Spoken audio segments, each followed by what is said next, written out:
ये जो आपको नकाबपोश दिखाई दे रहे हैं, ये बकायदा तैयारी के साथ आए थे, चेहरे पर नकाब लगा के। क्या इन्हें अपनी पहचान छिपाने की जरूरत क्यों पड़ी?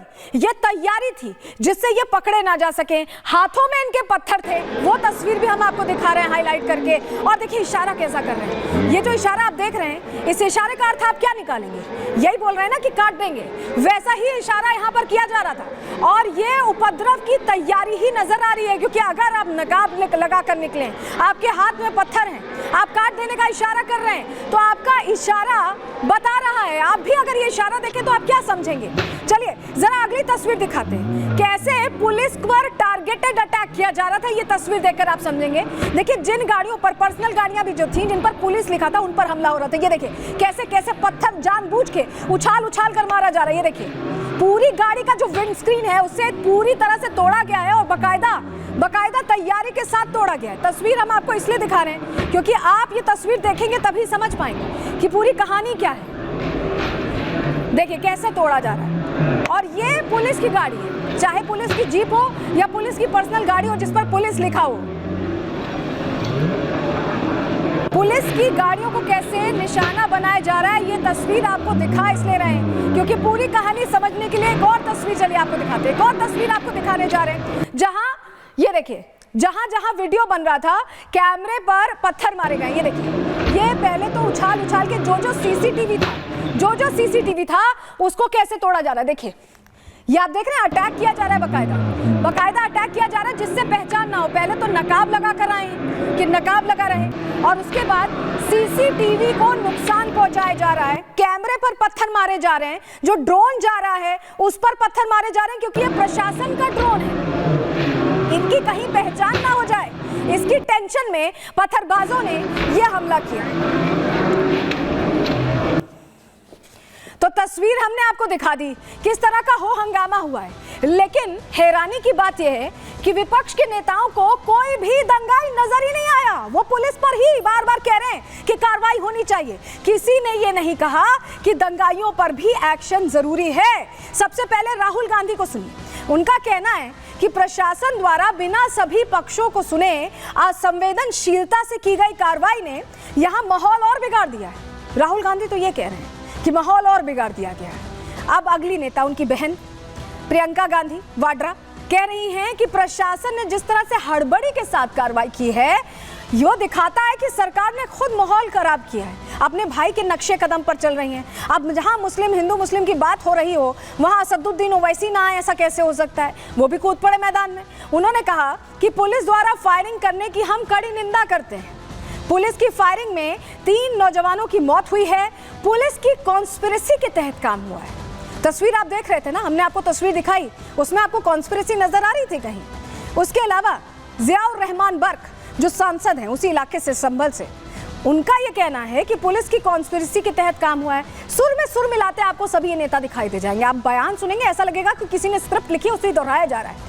पुलिस वालों के खिलाफ ये कार्रवाई हुई है, जियाउर रहमान बर्क भी ये कह रहे थे। और अब चंद्रशेखर आजाद की बात कर लेते हैं, सांसद एएसपी। उनका कहना है कि संविधान की मर्यादा से काम हो, संविधान की मर्यादा से काम हो, गोली से नहीं, बात से सबकी सुनवाई हो। जो तस्वीर आपने देखी थी उसमें लग रहा था आपको कि कोई बात करने का इच्छुक है, सवाल यही है। लेकिन चलिए जरा आपको और तस्वीरें दिखा लेते हैं। और मेरे ख्याल से जो विपक्षी नेता इतनी बड़ी बड़ी बातें कर रहे हैं, उनको ये तस्वीर जरूर देखनी चाहिए, तभी उन्हें कहानी समझ में आएगी। ये तस्वीर देखिए, ये जो आप तस्वीर देख रहे हैं, सड़कों पर पहले देखिए पत्थरों की चादर सी बिछी हुई है। क्या एक ही दिन में, एक ही समय में इतने पत्थर आ सकते हैं? सवाल इसीलिए क्योंकि आपको तस्वीर भी दिखा रही है। देखिए पूरी सड़क पत्थरों से भरी हुई है। कहां से इतने पत्थर आए? किसने की तैयारी? किसे पता था कि ऐसा कुछ होना? ये सब तो सवाल खड़े होंगे। और इसके अलावा आग के हवाले देखिए वाहनों को कैसे किया जा रहा है। ये आग के हवाले जो किया जा रहा है, क्या ये बात से, समझाइश से आपको लग रहा है कि ये लोग मानते हैं? पुलिस ने अपने बचाव में, हालांकि जो भी फैसला है वो कोर्ट कचहरी करेगी, लेकिन कम से कम उस समय की जो तस्वीरें हैं, ये अपने आप में कई प्रश्न खड़े कर रही हैं।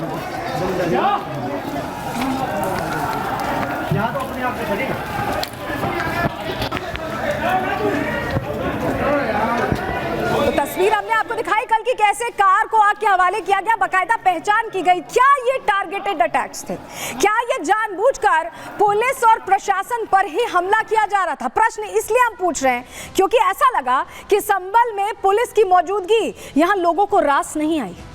पुलिस की गाड़ियों को कैसे आग के हवाले किया गया, ये तस्वीर हमने आपको दिखाई। पुलिस वालों पर जमकर पत्थरबाजी हुई, इतनी पत्थरबाजी हुई कि घायल हो गए पुलिसकर्मी, और इसको लेकर कोई नेता कुछ नहीं कह रहा है। भीड़ में उपद्रवियों के पास हथियार थे, हथियार कहां से आए, कैसे उनके पास पहले से थे, ये तमाम सवाल है। क्योंकि उपद्रव वाली जगह से देसी तमंचा भी मिला, बिना देसी तमंचा पहले से हुए अचानक से तो प्रकट नहीं हो गया। एक मृतक के पास से धारदार हथियार भी मिला है, यानी तैयारी तो कुछ और थी, ऐसा लग रहा है संभल में। क्योंकि जो बातें सामने आ रही हैं वो कम से कम इसी तरफ इंडिकेट कर रही हैं। उपद्रव में देखिए संभल के सीओ भी घायल हुए, इसका किसी विपक्ष के नेता ने जिक्र नहीं किया। 20 पुलिसकर्मी घायल हो गए पत्थरबाजी में, इसका कोई जिक्र नहीं आया। दंगाइयों के लिए बहुत हमदर्दी है, लेकिन पुलिसकर्मी तो इन्हें दिखाई नहीं दे रहे हैं कि घायल हुए हैं। 3 तस्वीरें आपको दिखा रहे हैं, पुलिस पर कैसे पथराव हो रहा है ये आप तस्वीर में देख रहे हैं। देखिए पुलिसकर्मी को भागना पड़ रहा है, वहां से हटना पड़ रहा है, कारों को कैसे तोड़ा जा रहा है, और उपद्रवी जो हथियार लाए थे वो भी आप तस्वीर में देखिए, धारदार हथियार है। हम आपको हाईलाइट करके इसलिए दिखा रहे हैं क्योंकि बहुत तरह की बातें कही जा रही हैं, और ये बाकायदा पुलिस ने दिखाया है कि ये हथियारों के से लैस भीड़ थी। तो तैयारी किस बात की थी, पत्थर कैसे तैयार रहे, हथियार कैसे तैयार रहे, बहुत सारे प्रश्न हैं जो इस घटना के आसपास घूमते दिखाई दे रहे। आपको ये तस्वीरें दिखाने का मकसद ये देखिए, यहाँ पर देख रहे हैं आप, ये पत्थर ही पत्थर, चप्पल फेंके हुए, पत्थर फेंके हुए, सब यहाँ पर पुलिस वालों को वापस लौटना पड़ रहा है। क्यों? क्योंकि हमले लगातार हो रहे थे। ये देखिए, ये तस्वीर हमने आपको दिखाई, गाड़ियों को फोड़ा जा रहा है बाकायदा, ये समझ के, ये देख के कि वो पुलिस की गाड़ी, उस पर पुलिस अगर लिखा है तो उसे नुकसान पहुंचाया जाएगा। क्या ये टारगेटेड अटैक्स थे? ये प्रश्न इसीलिए क्योंकि लग ऐसे ही रहा है। और ये देखिए, ये धारदार हथियार आप देख रहे हैं, ये हथियार इसलिए दिखाए जा रहे हैं क्योंकि हथियार मिले हैं उन लोगों से, एक मृतक के पास से मिले हैं। और ये तमाम तैयारियां ऐसा लग रहा है कि पहले से सुनियोजित तरीके से की गई थी। वहां के संभल के एसपी ने क्या कुछ कहा है वो भी सुन लीजिए। इस तरीके के वेपन उनके वहां से घटनास्थल पे, जहाँ पे कई सारे चप्पल जूते पड़े थे, उनके बीच में ये भी बरामद हुआ है। इस तरह देख सकते हैं कि आप भीड़ के जो बलवाई थे, पत्थरबाज थे, उनका क्या मकसद था, उनका क्या उद्देश्य था। पुलिस वालों के पांव में गोली लगी है, और इस तरीके की ये जो है, जो उनका जो उद्देश्य था, लेकिन हमारी पुलिस ने और प्रशासन ने साथ में कंधे से कंधा मिला के उसको कंप्लीट नहीं होने दिया। भीड़ द्वारा मस्जिद में जाने के प्रयास पे उनके द्वारा जो है करीबन 700-800 अज्ञात लोगों के खिलाफ मुकदमा लिखवाया गया है। वर्तमान में 22 लोग थाना कोतवाली से और थाना नखासा से 3 लोग हैं, वो जेल जा रहे हैं। कुल 25 लोग अभियुक्तों को अभी तक गिरफ्तार किया गया है। 163 जो कि पहले 144 के नाम से जानी जाती थी, वो लगी हुई है, लेकिन उसके बावजूद इसमें फिर भीड़ की तरफ से फायर आया और वो सीओ साहब के पांव में भी लगा। सीओ साहब को बाद में अस्पताल ले जाया गया, उनका ट्रीटमेंट करवाया गया है।